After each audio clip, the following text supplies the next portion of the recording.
Hello बच्चों, हम लोग हिंदी फर्स्ट की बुक में अंतरिक्ष में भारत का बढ़ता वर्चस्व पाठ पढ़ रहे थे कि किस प्रकार भारत तकनीकी प्रगति करके अंतरिक्ष के रहस्यों को भी जानने में सफल रहा है।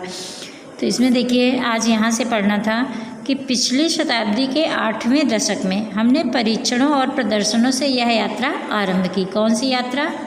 यह यात्रा मतलब कि अंतरिक्ष की खोज की यात्रा, अंतरिक्ष के बारे में जो हमारी जिज्ञासा थी उसको शांत करने की यात्रा, उस रहस्यों को जानने की यात्रा आरंभ की। कब से? पिछली शताब्दी से।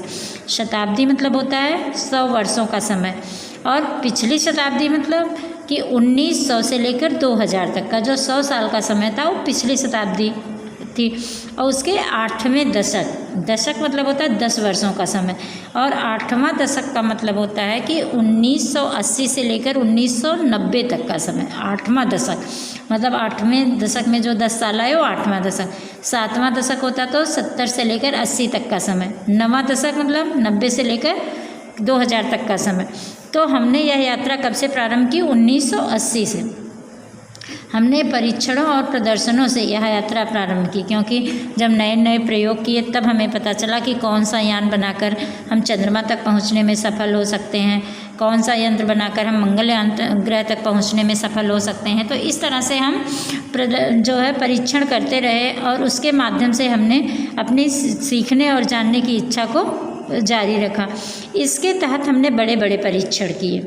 इसके तहत मतलब कि इस यात्रा के तहत, उस यात्रा की पूरी करने के लिए हमने बड़े बड़े परीक्षण किए, जिनमें सैटेलाइट, इंस्ट्रक्शनल टेलीविज़न एक्सपेरिमेंट है। इसी श्रृंखला में हमने प्रायोगिक उपग्रहों आर्यभट्ट, भास्कर एवं एप्पल का निर्माण भी किया, जिन्होंने 9वें दशक में इनसेट एवं IRS प्रणालियों की स्थापना के लिए मार्ग प्रशस्त किया।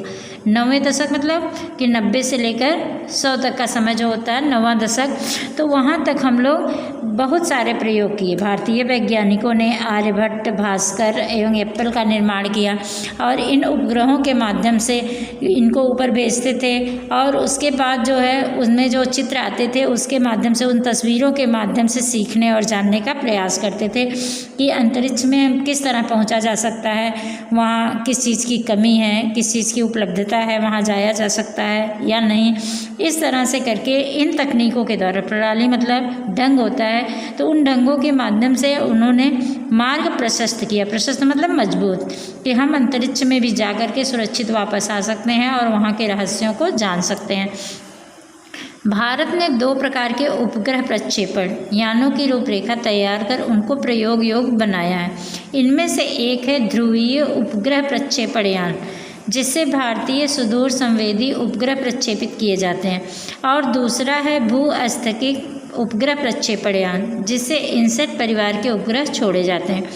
भारत एकमात्र ऐसा देश है जो आम आदमी के लाभ के लिए नवीनतम प्रौद्योगिकी का उपयोग कर रहा है। आम आदमी के लाभ के लिए मतलब जनसाधारण के लिए, कि कोई चीज़ जो है किसी व्यक्ति विशेष की होकर नहीं, किसी समूह विशेष की होकर नहीं, बल्कि पूरे सर्वसाधारण के लिए, सभी लोगों के जो है लाभ के लिए नवीनतम प्रौद्योगिकी, प्रौद्योगिकी मतलब होता है तकनीकी, कि जो तकनीकी साधन अपनाए जा रहे हैं वे सबकी भलाई के लिए, सबके लाभ के लिए अपनाए जा रहे हैं।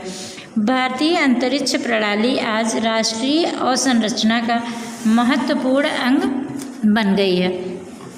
दूरसंचार, दूरदर्शन प्रसारण, मौसम विज्ञान, आपदा चेतावनी, प्राकृतिक संसाधन सर्वेक्षण और प्रबंधन, दूरवर्ती शिक्षा और खोजबीन तथा बचाव अभियान जैसी महत्वपूर्ण सेवाओं की कल्पना भी अंतरिक्ष प्रौद्योगिकी के हस्तक्षेप के बिना नहीं की जा सकती है। अंतरिक्ष प्रौद्योगिकी ने भारत को विश्व में विशेष स्थान दिलाया है, कि भारत ने अपने तकनीकी साधनों के प्रचार प्रसार के माध्यम से इतनी प्रगति कर ली है कि दूरसंचार, दूरदर्शन, दूरसंचार मतलब कि जो हम मोबाइल फ़ोन से बातें कर लेते हैं, दूरदर्शन प्रसारण जो टेलीविज़न देखते हैं, मौसम विज्ञान, मौसम के बारे में जो जानकारी हो जाती है, कि आप जब सुबह ही देख लेते हैं समाचार में कि आज रात को आंधी और बारिश की संभावना है, तो दोपहर के बाद बादल छाए रहेंगे, तो आप उस तरह से उस कार्य को करने में सफल हो जाते हैं कि जो आंधी और बारिश के कारण टल सकता था, तो पहले से ही हमें उसकी चेतावनी मिल जाती है और उसी प्रकार हम अपनी कार्य योजना तैयार कर लेते हैं।